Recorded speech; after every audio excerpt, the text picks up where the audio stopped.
Olá, irmãos, boa noite. Que a paz do Senhor Jesus esteja sobre sua casa, sobre sua vida, sobre todos os seus. É uma alegria estar convosco, uma alegria estar com os irmãos para, mais uma vez, a gente meditar um pouquinho na Palavra de Deus. E eu quero te convidar nessa noite, você pegar a sua Bíblia, abrir comigo no livro de Oséias, no capítulo 6, no versículo 3. Se você puder fazer isso, ou se você quiser usar o seu celular também, sem problema nenhum. Oséias, capítulo 6, no versículo 3, nós vamos encontrar o profeta dizendo o seguinte: conheçamos e prossigamos em conhecer o Senhor. Repetindo, só a primeira parte do versículo: conheçamos e prossigamos em conhecer o Senhor. Eu queria falar um pouquinho nessa noite a respeito disso, do conhecimento de Deus, de como é necessário você e eu conhecermos o Senhor, temos uma experiência pessoal com Ele, mas não só uma experiência, mais do que isso, uma experiência contínua, né? Dia a dia, mês a mês, ano a ano, uma experiência para a vida toda. Tá? Nós vamos falar um pouquinho disso. Eu queria pegar esse texto e separar em duas palavras. Primeiro conhecer e depois prosseguir em conhecer. O que é conhecer a Deus? É o primeiro contato. Você precisa ter o primeiro contato com Deus, eu preciso ter o meu primeiro contato, tive o meu, você teve o seu. As pessoas têm os seus primeiros contatos com Deus. Cada um de sua maneira diferente. As pessoas conhecem a Deus através da doença, outro através das drogas, outro através da prisão, outro através de uma crise no relacionamento, outras crises na família, outros problemas financeiros, mas cada um tem a sua maneira de se chegar a Deus, a sua maneira de ter o primeiro contato com Ele. A Bíblia fala de várias pessoas que tiveram contato com Deus. Né? Fala da mulher do fluxo de sangue, que teve o seu primeiro contato com Jesus, nem foi um toque na pessoa de Jesus, mas foi nas vestes. Foi o primeiro toque que ela teve, o primeiro contato que ela teve, o primeiro conhecimento que ela teve de Jesus foi ali, apenas num toque nas suas vestes, porque ela acreditava que ia ser curada. Tá? O endemoniado gadareno também teve o seu primeiro encontro com Jesus, seu primeiro contato, sendo liberto de uma legião de demônios. Jairo, um outro personagem bastante interessante da palavra de Deus, também teve seu contato com Jesus através da doença muito grave da sua filha e depois da morte e a ressurreição da sua filha. Jesus foi até a casa de Lázaro e ressuscitou a sua filha. Cada um tem a sua maneira de ter o seu primeiro contato com Deus. Eu não sei como foi a sua, tá? Mas é preciso ter esse primeiro contato. A Bíblia fala do apóstolo Paulo, que teve seu primeiro contato com Deus, caindo por terra. Provavelmente estivesse num cavalo, mas ele caiu por terra depois de ter o seu primeiro contato. E o primeiro contato de Paulo com Jesus foi um contato sem muita explicação. Ele estava indo pelo caminho de Damasco, uma luz brilhou, ele cai por terra, e Jesus diz para ele, olha, Paulo pergunta, né, quem és tu, Senhor? Ele disse, eu sou Jesus a quem tu persegues. Primeiro contato de Paulo com Jesus, Jesus o acusando de ser perseguidor de Jesus. É uma explicação simples. Paulo, na verdade, não estava perseguindo Jesus pessoalmente, porque nem o conhecia, mas Paulo perseguia os cristãos. E a Bíblia diz que quando nós damos um copo de água fria para alguém, é como se fizéssemos ao Senhor. Mas quando maltratamos alguém, é como se estivéssemos maltratando o Senhor. Por isso que Jesus fala para Paulo isso. Olha, você está me perseguindo. Não foi esclarecedor esse primeiro encontro. Jesus fala poucas palavras para Paulo, Paulo vai para um lugar, e à medida que Paulo se interessa, ele vai conhecendo mais a Deus. À medida que Paulo tem interesse, ele vai conhecendo mais, e Deus vai se revelando mais e mais a Paulo, a ponto do próprio Paulo falar, se eu não me engano, numa das suas cartas, que não lembro agora, mas ele diz que ele teve uma visão, ele chegou até mesmo a ir ao terceiro céu. Acho que 2 Coríntios, se eu não me engano, fala isso. Ele foi até o terceiro céu. Você já imaginou isso? Você ir com Deus até o terceiro céu, ver coisas que ele mesmo não pode contar? Tal a revelação que esse homem teve de Deus.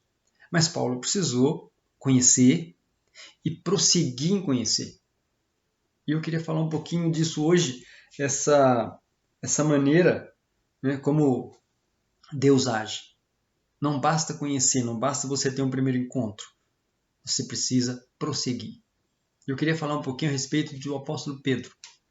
Um homem que tem uma jornada com Jesus. Um homem que tem uma caminhada com Jesus. Um homem que esteve com Jesus desde os primeiros dias até o último dia de Jesus na terra. Pedro estava lá com Jesus. E nós queremos falar um pouquinho dele hoje para você entender como Pedro conheceu e como Pedro continuou, prosseguiu conhecendo o Senhor Jesus. Primeira vez que nós encontramos Pedro, o primeiro contato de Pedro com Jesus, eu não vou ler os textos porque são vários, mas eu vou falar, e se você quiser depois procurar mais tarde e ler com calma, você pode fazer isso. O primeiro contato de Pedro está lá em João, no capítulo 1, versículo 41 e 42, quando o seu irmão chama Pedro e diz: Pedro, achamos o Messias. Achamos o Messias. E Pedro, não crédulo nem incrédulo, resolveu conferir, foi até onde Jesus estava, conheceu Jesus. A Bíblia não diz como foi esse encontro, né? Não diz se eles se abraçaram, se foi um aperto de mão, se foi um aceno de cabeça, se foi um beijo. Não diz como eles se cumprimentaram, como se conheceram, mas a Bíblia diz que quando Jesus olha para Pedro e diz: Pedro, você, Simão, a partir de agora, você vai se chamar Pedro. A partir de agora, seu nome é Cefas, que quer dizer Pedro. Esse é o primeiro encontro que Pedro tem com Jesus, é o primeiro momento, é o primeiro contato que Pedro tem com Jesus. A partir desse momento, Pedro começa a seguir Jesus. A partir desse momento, Pedro começa a andar com Jesus. Pedro não simplesmente conhece e deixa para lá. E isso é importante, irmãos. Todos que conhecem a Jesus pela primeira vez, seja de que maneira for, para prosseguir em conhecer o Senhor, precisa andar com Ele. Não tem como você ter um contato com Deus e conhecê-lo mais se você não andar com Ele. Não tem como você andar com Jesus sem você conhecer Jesus sem você andar com Ele. Então Pedro toma essa iniciativa, Pedro resolve andar com Jesus. Ele começa a seguir os passos de Jesus, ele começa a caminhar com Jesus. E no segundo momento a gente vai ver Jesus na festa de Caná da Galileia, naquele casamento onde Jesus foi convidado, e a Bíblia diz que também os seus discípulos também foram convidados. No primeiro momento, no primeiro contato de Pedro com Jesus, Jesus não fala nada, não realiza nada, não há nenhum milagre, né, nenhuma palavra extraordinária, não há nada sobrenatural. Mas naquele evento em Caná da Galileia, ali no casamento, houve um milagre, o primeiro milagre de Jesus, e a Bíblia diz que foi o primeiro milagre de Jesus, e diz no finalzinho do texto que os seus discípulos creram nele. Pedro estava entre esses discípulos. O primeiro contato foi conhecendo Jesus, o segundo contato ali já Pedro observando e sendo testemunha ocular de um milagre de Jesus. Há um segundo contato de Pedro, está lá em Lucas capítulo 4, versículo 38, quando Pedro já andando com Jesus, a Bíblia diz que Jesus vai até a casa de Pedro.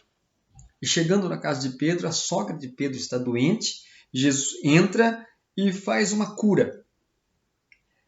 Algo interessante. Quando nós começamos a caminhar com Jesus, é importante que nós possamos trazer Jesus para a nossa casa, trazer Jesus para a nossa família. Jesus precisa estar não só no nosso coração, na nossa mente, mas também dentro da nossa casa. A nossa casa precisa também ser um templo do Senhor. A nossa casa precisa ser também um lugar de adoração. A nossa casa precisa ser também um lugar onde Deus se manifeste. Se manifeste curando, se manifeste consertando, se manifeste trabalhando nos corações dos nossos familiares. E Pedro leva Jesus para sua casa e lá Jesus começa a fazer algo novo naquela casa. Começando pela cura daquela senhora. Começando pela cura daquela mulher que estava doente. Né? E eu queria te convidar a você também fazer isso. Que Deus possa fazer parte do teu lar. Né? Que no seu lar tenha lugares onde você possa orar. Que as pessoas da sua família saibam que você é um cristão, que as pessoas da sua família saibam que você está constantemente lendo a palavra de Deus, que as pessoas da sua família saibam que você está participando de uma igreja, que as pessoas da sua família saibam que você é um crente em Cristo Jesus, né? Que você não seja um crente disfarçado em casa. Não se esconda, não tenha problema nenhum em manifestar e mostrar às pessoas que você serve a um Deus Todo-Poderoso. Pedro não teve problema com isso. Pedro leva Jesus até a sua casa. Há um terceiro ponto em que Pedro, na caminhada de Pedro com Jesus, está lá em Lucas capítulo 5, no versículo 4 a 11, em que eles tinham pescado. Pedro e seus companheiros estavam pescando e haviam pescado a noite toda. Jesus passando por ali, entra num dos barcos, prega para a multidão, toma ali emprestado um dos barcos de Pedro e dos seus companheiros, pesca, fala com a multidão e depois que ele termina seu discurso, ele diz a Pedro assim: Pedro, vamos navegar um pouquinho mais para frente? E Pedro navega com Jesus e ele diz: olha, agora lança as redes, porque para apanhar alguns peixes. Pedro, sendo um homem experiente, diz a Jesus: olha, eu tenho pescado a noite toda, eu e meus companheiros estamos aqui desde ontem à noite. Já jogamos a rede várias vezes, já tentamos em todos os lugares, não há peixe nessa região. E Jesus falou: não, experimente jogar a rede. E aqui nós encontramos Pedro tendo uma atitude diferente, tendo mais um pouco, Deus se revelando um pouco mais a Pedro, e agora Pedro, aquele que começou encontrando Jesus, depois vendo um milagre de Jesus, lá na multiplicação, na transformação de água em vinho, depois vendo Jesus agindo na sua própria casa. Agora Pedro então começa a tomar uma atitude de fé, ele começa a colocar a sua fé em ação. Porque ele diz o seguinte: embora eu tendo pescado a noite toda e não tendo conseguido nada, sobre a tua palavra eu vou lançar as redes. Pedro agora começa a colocar a fé em ação. Ele começa a entender que a palavra de Deus é séria, verdadeira e eficaz. Ele começa a entender que se Jesus mandou fazer, ele precisa fazer, tem que fazer e tem que atender o chamado de Jesus. Ele entende agora que a palavra, a promessa é verdadeira. Quando Jesus disse, lança a rede, ele não discute, ele diz: Senhor, eu vou obedecer. Não vou lançar a rede porque eu sou um ótimo pescador, eu não vou lançar a rede porque eu conheço muito bem do mar, eu não vou lançar a rede porque eu tenho muito conhecimento, eu vou lançar a rede baseado no que o Senhor está dizendo, numa ordem tua. E ele lança a rede e a Bíblia diz que os barcos se enchem de peixe quase a ponto de naufragar. Há uma nova história agora na vida de Pedro. Pedro não somente conhece Jesus de ouvir, ele não conhece Jesus de olhar um milagre, mas ele faz parte de um milagre de Jesus. Agora aqueles peixes que eles estão ali no seu barco, enchendo o seu barco e quase levando a pique, ele sabe que aquilo não é fruto de uma maré, ele sabe que aquilo não é fruto de um conhecimento, aquilo é fruto de um milagre de Jesus. Aqueles peixes estão no seu barco porque Jesus ordenou que aqueles peixes se alinhassem ao lado do barco aonde a rede iria cair. Isso é mais uma experiência que Pedro tem com o Senhor. Mais uma experiência que Pedro está absorvendo para a sua vida.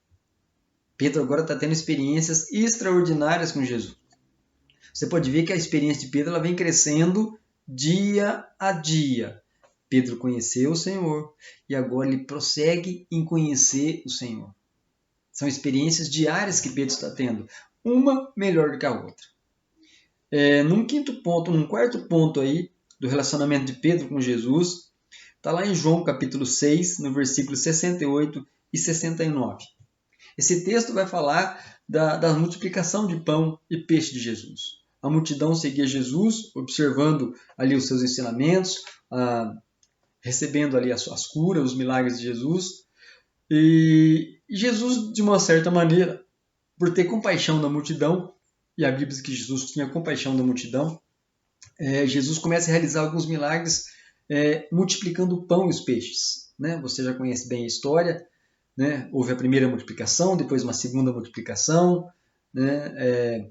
Tinha ali o jovem que tinha ali o seu pequeno lanche e Jesus pede emprestado e esses 5 pães e 2 peixes são multiplicados e mais de 15 mil são abençoados com essa multiplicação. Mas o interessante é que depois da segunda multiplicação o povo continuava andando atrás de Jesus, continuava ainda buscando Jesus, mas agora porque ele havia feito isso, os havia alimentado num lugar deserto. E Jesus, então, incomodado com isso, e eu queria abrir um parênteses aqui para isso, muita gente tem buscado Jesus por aquilo que Jesus pode fazer, por aquilo que Jesus oferece. Elas não têm buscado Jesus por aquilo que Jesus é. Agora, nessa época de quarentena que nós estamos vivendo, coronavírus, né, se você abrir o Face lá, você vai ver que nós não encontramos mais falar de Neymar, Bruna Marquezine, Anitta, Pablo Vittar, Jojo Todinho e tantos outros que estavam assim, né, em alta. Agora você abre o Face e você encontra versículo em cima de versículo. Muita gente procurando Jesus por medo. Muita gente procurando Jesus por aquilo que ele pode fazer. Muita gente procurando Jesus pelas curas, pela proteção. Eu me alegro com isso. Que bom que as pessoas estão procurando Jesus. Ainda bem que elas estão indo e postando na rede social sobre Jesus. Graças a Deus por isso. Mas a minha pergunta é, quando a pandemia acabar, Jesus vai continuar sendo o centro? Ou elas vão se esquecer de Jesus? As pessoas estavam atrás de Jesus buscando pão. As pessoas estavam atrás de Jesus buscando peixe. E nesse dia, Jesus começa a mudar o seu discurso e Jesus começa dizendo o seguinte: olha pessoal, o pão de trigo vocês encontram na padaria. Eu sou o pão que desceu do céu. Vocês precisam me buscar por outros motivos. Não só pelo pão que eu dou, pelo peixe que eu dou. Vocês precisam comer da minha carne e beber do meu sangue. Quando Jesus usa essa frase, as pessoas ficam incomodadas. Elas começam a achar esse discurso muito duro, achar esse discurso muito pesado. Então elas começam a se afastar de Jesus. O que Jesus estava dizendo é, olha, vocês estão me buscando por aquilo que é material. Vocês estão me buscando por aquilo que eu possa oferecer e não por aquilo que eu sou. Vocês precisam mudar isso. Vocês precisam mudar o foco da vida de vocês. Eu não vim aqui para ser um alimentador de multidões. Eu vim aqui para salvar o homem. Salvar o homem do seu pecado. Eu vim aqui para buscar e salvar aquele que se havia perdido. Não para ser um padeiro. Não para ser um fornecedor de peixe. Vocês precisam entender isso. E com esse discurso mais duro, a multidão começa a se dissipar. Vai 1, 2, 3, 5, 100, 200, 1000. E quando Jesus olha, não havia mais ninguém naquele lugar. Somente ele e os 12 discípulos. E Jesus chama os 12 aí, vocês não vão também? A multidão já foi embora. Se vocês quiserem ir, a hora é essa, podem ir. Né? E aí vem mais uma experiência de Pedro.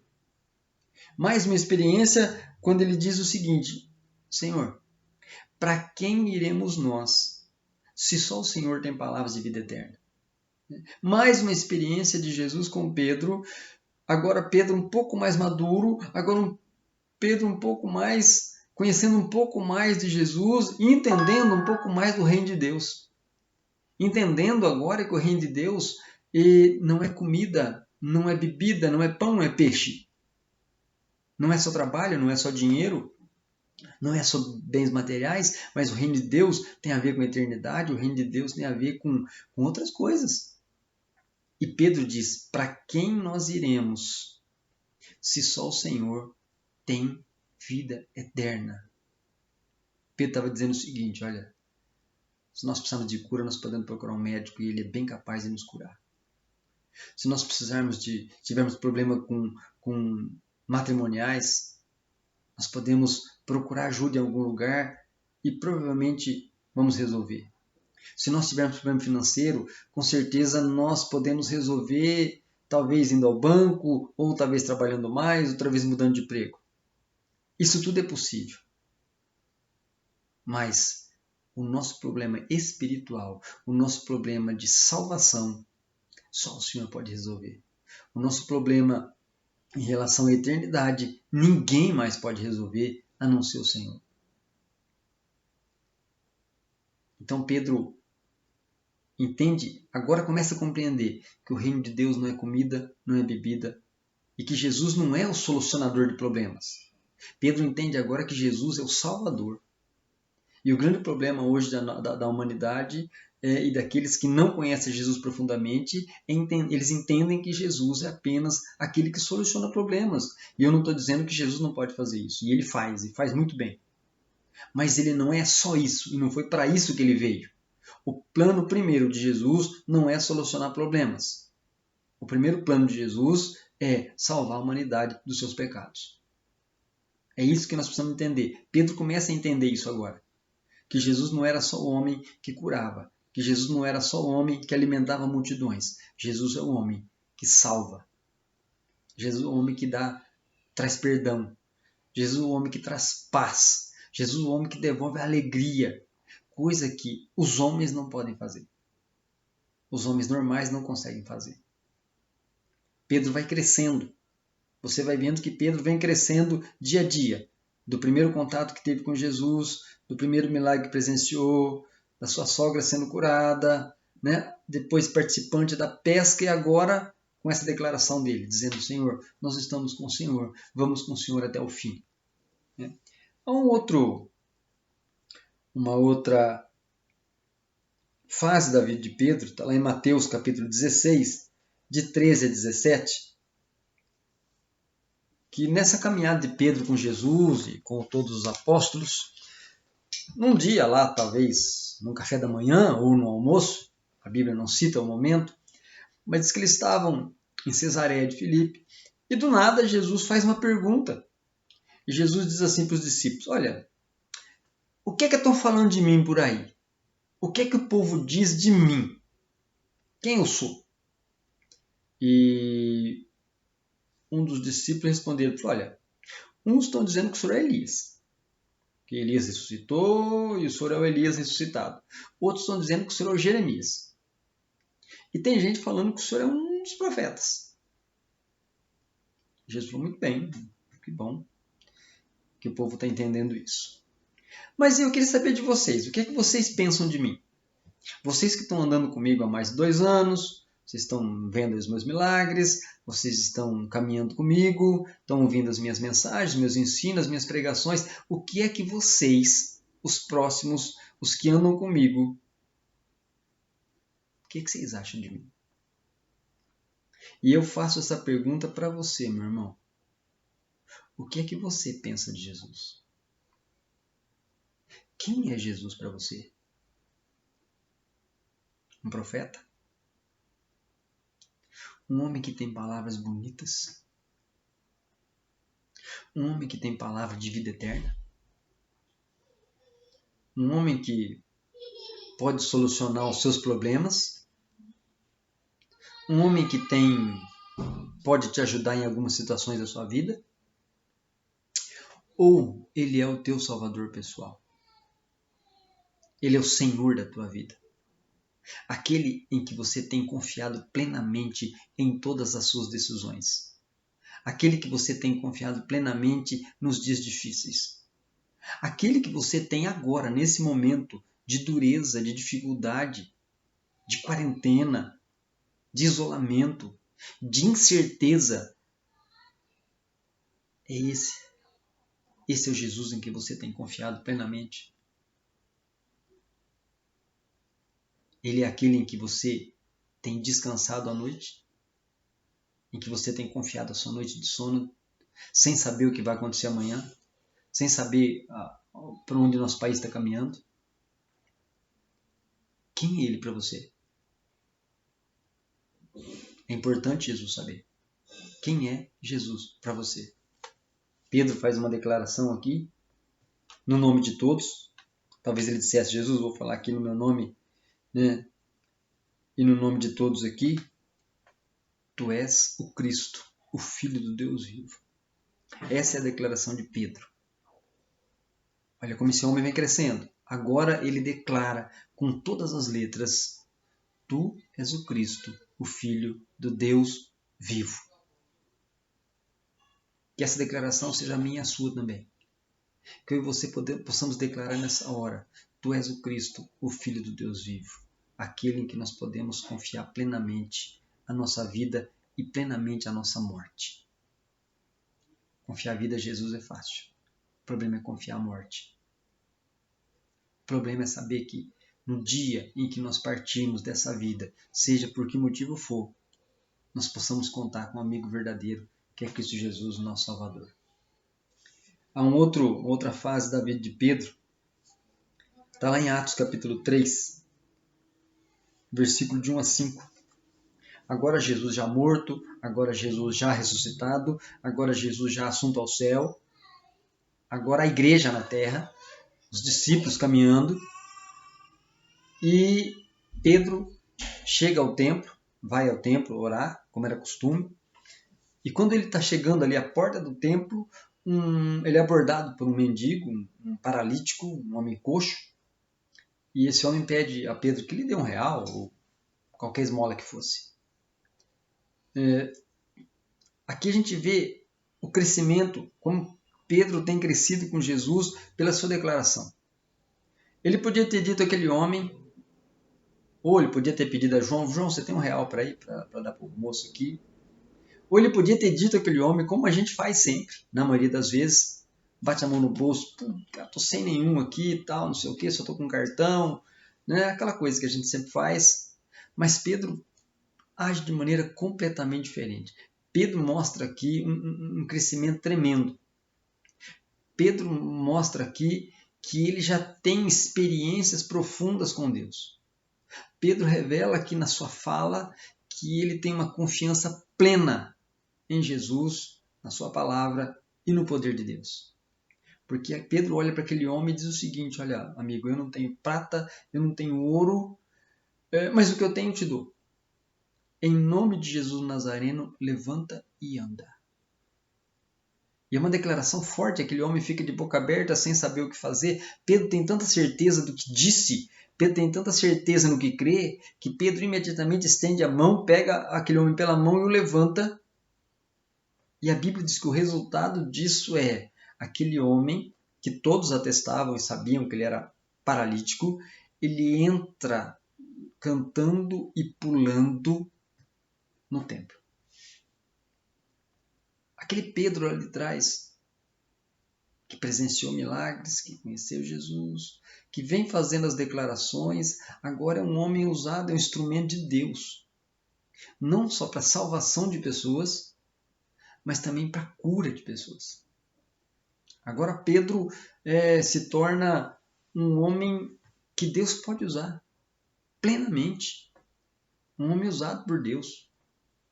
Pedro tem tanta certeza do que Jesus falou a ele, que ele poderia fazer, que obras maiores eles fariam, que Pedro agora começa a usar realmente o nome de Jesus com poder. Sabe, e eu acho que isso está faltando em mim e você, irmãos. Usar o nome de Jesus com poder. Às vezes nós usamos o nome de Jesus, mas não com poder, não com a fé, não com a ousadia necessária que deveria existir. E eu te convido a fazer isso, a começar a usar o nome de Jesus, usá-lo em todas as áreas da sua vida, usar o nome de Jesus com poder na sua família, nos problemas que você tem, nas situações extremas, começar a usar o nome de Jesus. Esse nome tem poder, esse nome é poderoso, tão poderoso que a Bíblia diz que todo joelho há de se dobrar diante dele. Então, comece a usar o nome de Jesus. Há uma outra situação parecida com essa, lá em Atos capítulo 9, no versículo 33, Pedro encontra um homem chamado Enéas. E nesse encontro esse homem também é paralítico. E Pedro, da mesma maneira que fez com aquele coxo na porta do templo, Pedro diz àquele homem, Enéas, levanta-te e arruma o teu leito. E imediatamente aquele homem se coloca em pé.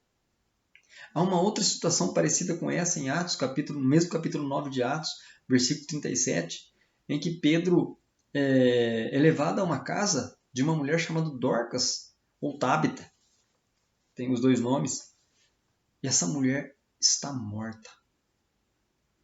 E Pedro entra, pede que todo mundo saia daquele ambiente, Pedro vai lá ao lado daquele corpo frio, observa aquele corpo e diz duas palavras, somente duas palavras. Ele diz: Tabita, levanta-te. Mediante as duas palavras de Pedro, aquela mulher se levanta. E Pedro a devolve, chama as outras mulheres e fala: está aqui, está viva, está bem.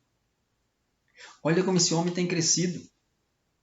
Olha como esse homem que conheceu Jesus agora tem prosseguido em conhecer o Senhor. Numa outra situação, nós encontramos em Atos capítulo 5, a Bíblia diz que as pessoas colocavam as macas, doentes em macas, e colocavam nas calçadas, porque havia uma grande multidão. E quando Pedro passava, a sombra de Pedro se projetando sobre os enfermos eram curados. Estranho essa declaração, mas é real, é verídica. Não que a sombra de Pedro tivesse algum poder, mas Deus usava Pedro para curar pessoas. E a própria sombra de Pedro também fazia essa cura, por causa do poder de Deus. Esse homem vem crescendo desde o dia que conheceu Jesus. Se você ler Atos capítulo 3, 2 e 3, você vai ver um homem tímido, um homem antes medroso, um homem, né, que tinha um monte de dificuldade, um monte de limitações. Agora Pedro sobe num lugar e prega, e 3.000 pessoas se convertem por causa do testemunho desse homem. E um pouquinho mais para frente, em Atos, você vai ver esse homem pregando e 5.000 se convertendo. Um homem iletrado, um homem que tinha pouco conhecimento, pouca sabedoria. Mas esse homem foi crescendo na graça e no conhecimento de Deus diariamente. A sua caminhada com Jesus de 3 anos, Pedro conheceu e prosseguiu em conhecer Jesus. Pedro não foi mais um que andou com Jesus, mas foi um dos que aproveitou muito bem a sua caminhada. Outros apóstolos caminharam com Jesus e a Bíblia quase não fala nada deles. Pessoas que não se interessaram muito. Judas andou com Jesus 3 anos e não aprendeu nada a respeito do Mestre. Só o conheceu à primeira vista, mas não aprendeu nada. Pedro aproveitou a sua caminhada e cresceu com Cristo. Há um parêntese. Nessa caminhada, nós podemos errar. E Pedro cometeu vários erros. Não foi só coisas boas. Pedro, na sua caminhada, cometeu vários erros.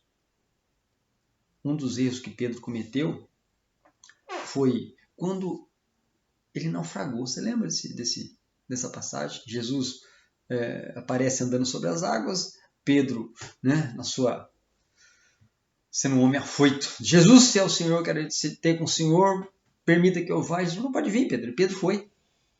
Andou sobre as águas por um período, mas depois, olhando o vento, olhando a água, olhando o mar, olhando tudo ao seu redor, teve medo e afundou. Pô, pastor, mas Pedro negou a fé. Não, Pedro não negou a fé, não. Talvez eu e você fizéssemos a mesma coisa. Mas Pedro, quando estava afundando, Senhor, me socorre. O bom de Pedro é isso, que embora Pedro erre, mas Pedro sabe reconhecer os seus defeitos, Pedro sabe reconhecer a sua pequenez, Pedro sabe reconhecer os seus erros, Pedro sabe reconhecer os seus pecados. E isso também faz parte do nosso crescimento. Não pense que você andar e prosseguir com Jesus, conhecendo Deus, né, como diz o texto, conheçamos e prossigamos em conhecer o Senhor. Não pense que vai ter só coisas boas. Os erros também nos ensinam. E quando você é humilde para aprender e entender que você errou, isso também faz parte do conhecimento. Numa outra situação, Pedro também nega Jesus.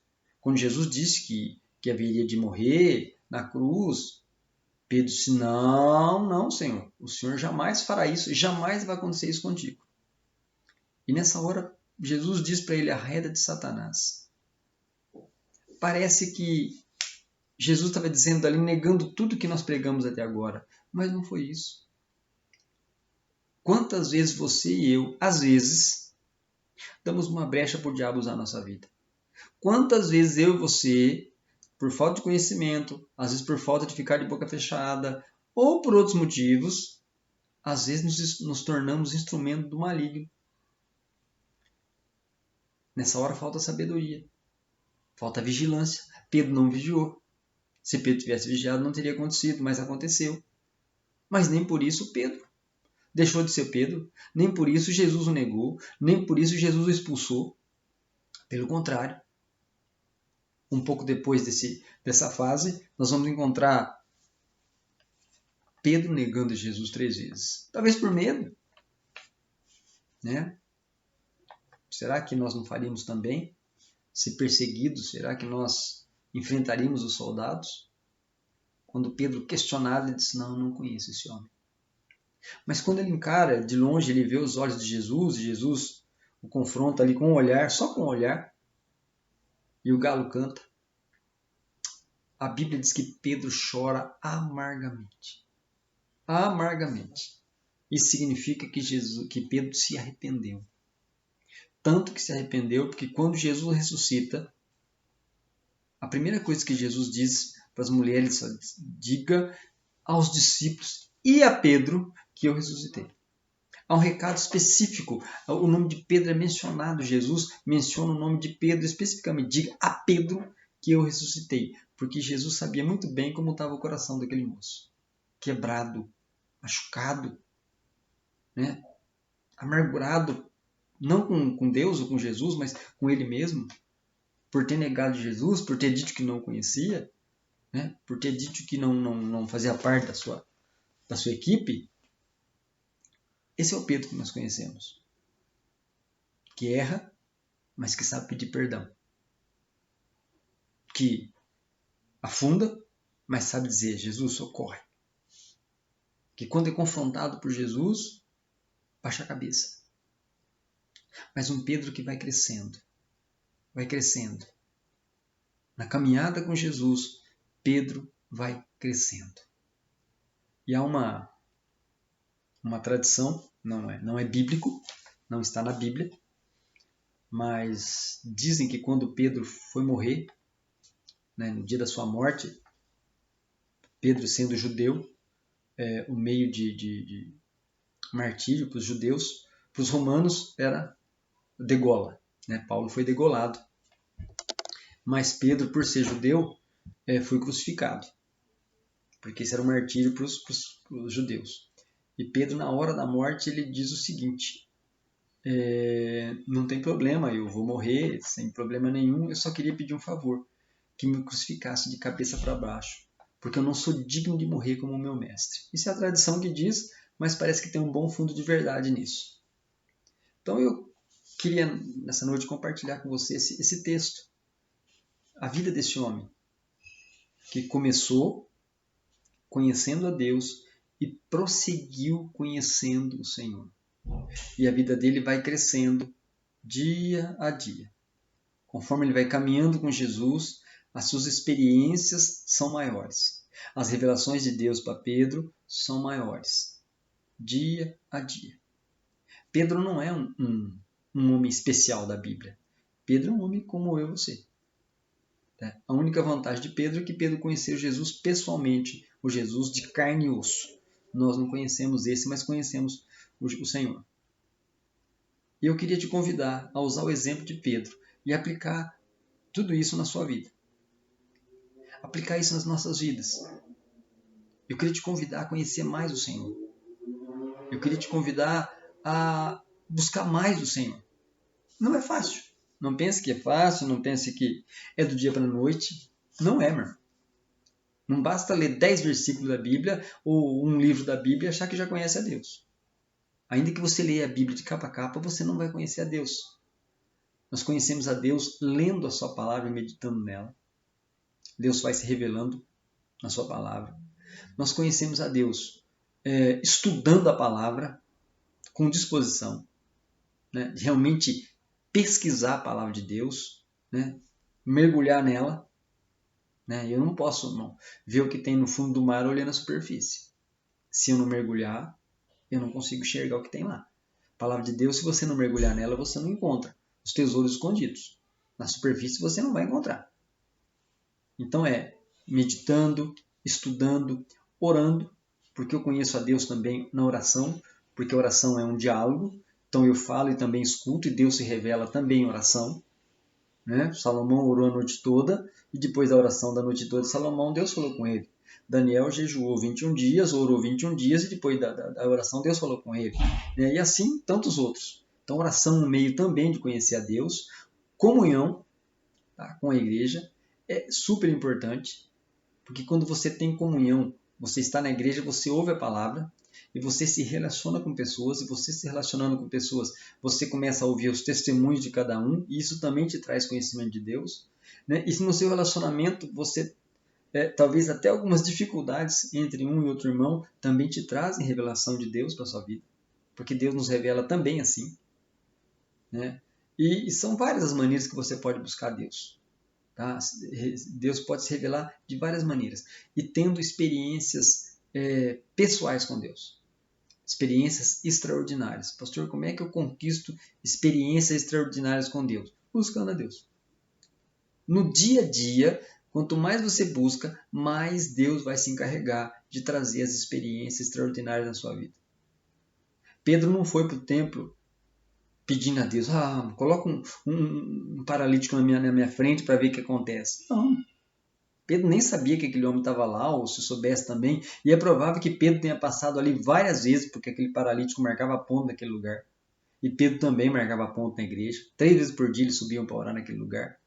Mas naquele dia específico, aquele homem pede.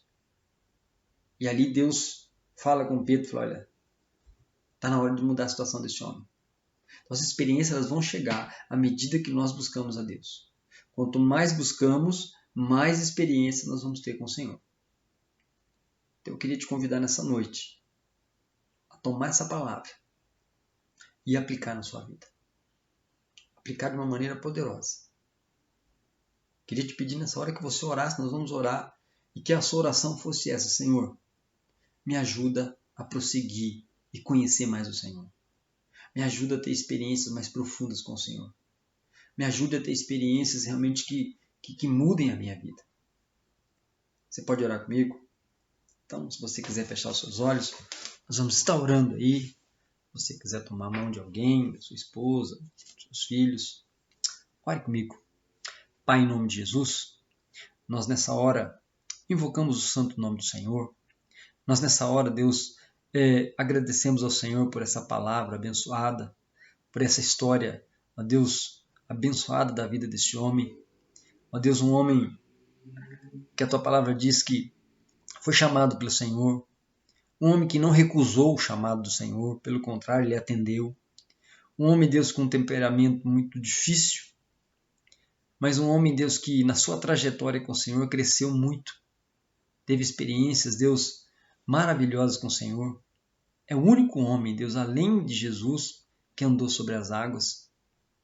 É o único homem, Deus, que teve experiências grandiosas diante do Senhor. E nós queremos te agradecer. E queremos, Pai, eu quero colocar nessa hora a vida do meu irmão, a vida da minha irmã. Pai, em nome de Jesus, abençoa a vida deles. Abençoa a vida das famílias que estão aqui, Deus, assistindo esse vídeo. Abençoa, Pai, em nome de Jesus, de tal maneira, Deus, que essa palavra, Deus, possa ter penetrado ao coração, subido à mente. Pai, nós cremos, Pai, que nós precisamos conhecer mais do Senhor. O que nós conhecemos do Senhor é muito pouco. O apóstolo Paulo fala que o desejo dele é conhecer o Senhor, conhecer os seus suprimentos, conhecer tudo do Senhor. Filipenses fala isso. E nós queremos conhecer mais, Deus, de tudo aquilo que o Senhor tem preparado. Porque há muita coisa, Deus, que ainda não foi revelado a nós. E que com certeza a Tua palavra diz que o Senhor pode nos revelar através dessa intimidade com o Senhor. Pai, em nome de Jesus, desperta o nosso coração, desperta a nossa mente, para que nós possamos buscar diariamente, Pai, diariamente. Se possível, como Pedro e João faziam 3 vezes ao dia. Buscar o Senhor em oração, buscar o Senhor na Tua palavra. Ó Pai, buscar o Senhor de várias e várias maneiras, Deus. Porque nós queremos, em nome de Jesus, estar mais próximos, Deus. Mais próximos do Senhor. Não queremos ser apenas aqueles, Deus, que buscam o Senhor no momento de dificuldade. Não queremos ser aqueles, Deus, que buscam o Senhor no momento, Deus, de crise financeira. Não, nós queremos ser aquele, Deus, que andam com o Senhor. Seja no dia bom, seja no dia ruim. Seja no dia, Deus, em que tudo nos vai bem, como naquele dia que tudo vai mal. Seja naquele dia, Deus, que o armário está cheio, como naquele dia que o armário está vazio. Seja naquele dia, Deus, que tudo caminha 100% ou quando tudo dá errado. Porque nós sabemos, Deus, que a presença do Senhor na nossa vida é real. Isso é promessa. E nós cremos nisso. Mas nós queremos que o nosso relacionamento com o Senhor seja real. Não queremos que seja um relacionamento de interesses, Deus. Nós queremos ter uma aliança com o Senhor. Uma aliança de pai para filhos. Uma aliança, Deus, eterna. Uma aliança, Deus, em que o Senhor se compromete de um lado e nós nos comprometemos do outro. Uma aliança, Deus, baseada, Deus, naquilo que o Senhor é e não só naquilo que o Senhor faz. Aquilo que o Senhor faz é consequência, Deus, do nosso relacionamento com o Senhor. É consequência. Então, em nome de Jesus, nessa noite, coloca a tua boa mão sobre nós. Abençoa a tua igreja, Deus. Abençoa, Deus, em nome de Jesus, que a igreja possa permanecer no Senhor. Que nenhum, Deus, venha se perder. Que nesse momento, Deus, de afastamento, de isolamento, que seja também um momento de comunhão. Que seja um momento, Deus, em que nós estejamos nos lembrando uns dos outros. Embora não estejamos ali lado a lado, Pai, mas que nós possamos nos lembrar uns dos outros. Que possamos interceder um pelos outros. A tua palavra diz que nós devemos, Deus, interceder pelos mais fracos. Pai, que nessa hora nós estejamos lembrando daqueles irmãos que têm mais dificuldade. Que nosso joelho esteja dobrado, Deus, se lembrando de que é uma igreja. Que nós somos a igreja do Senhor. E que nada pode nos afastar do amor do Senhor que está em Cristo Jesus. Nada, Romanos fala isso, que nada pode nos afastar, nem a morte, nem a vida, nem principado, nem potestades e nem o coronavírus, Deus. Pode nos afastar do amor de Deus que está em Cristo Jesus. Então não permita, Deus, que esse afastamento se torne frieza espiritual. Pelo contrário, que esse afastamento, que esse isolamento se torne, Deus, em fogo na nossa vida. Que nós possamos realmente, Deus, as nossas brasas possam ser cada vez mais acesas em nome de Jesus. E que a tua igreja, Deus, quando voltar, volte uma igreja diferente, volte uma igreja agradecida, volte uma igreja sedenta pela tua palavra, volte uma igreja, Deus, com fome da tua palavra, volte uma igreja, Deus, renovada em amor, volte uma igreja, Deus, renovada em fé, renovada em poder, renovada em ousadia, que essa igreja volte, Deus, sendo a igreja como o Senhor quer, a igreja que o Senhor deseja sempre, a igreja que o Senhor sempre buscou. Que esse tempo, Deus, que eu acredito que seja um tempo, que é um tempo do Senhor para nós. Um tempo, Deus, em que realmente a tua igreja precisava parar. Embora seja triste, embora seja sofrido, mas é um tempo, Deus, em que nós precisávamos parar. Precisávamos entrar num tempo de recesso para repensarmos as nossas vidas, repensarmos as nossas prioridades, repensarmos, Deus, a nossa fé no Senhor, repensarmos, Deus, a nossa conversão, repensarmos uma série de coisas. Então que o Senhor ajude a tua igreja nesse momento, que a tua igreja possa continuar sendo igreja e que a tua igreja possa continuar louvando e adorando o santo nome do Senhor. Deus abençoe, meu irmão. Fique em paz. Continue servindo a Deus. Você tem o essencial, que é a palavra de Deus na sua mão. Tudo aquilo que você precisa saber a respeito do Senhor está na palavra. Se você quiser depois, tiver interesse em conhecer mais a Deus, se você quiser conhecer alguns livros bons, eu posso te indicar, você pode me chamar no WhatsApp, te indico alguns bons. Mas tudo que você precisa saber a respeito do Senhor está na palavra do Senhor. Então vá lá, aproveite o tempo de quarentena, leia mais a palavra, busque mais a Deus, faça intercessão pela igreja, faça intercessão pelos irmãos, faça intercessão pelo Brasil, faça intercessão pelo mundo. Não somos só nós, o Brasil, o mundo está, boa parte do mundo está envolvido nessa situação. Então, em nome de Jesus, seja um agente de Deus, seja sumiu a palavra agora, mas seja um crente, meu irmão. Seja um crente em Cristo Jesus, em toda a sua plenitude. Amém? Deus abençoe você. E se você precisar de qualquer coisa, estou à disposição. Deus te abençoe. Tenha uma boa noite. Fique na paz do Senhor Jesus. Que o amor de Deus o Pai, a graça de nosso Senhor e Salvador Jesus Cristo e que a comunhão santa do Santo Espírito de Deus esteja sobre a tua vida. Deus te abençoe. Paz do Senhor Jesus.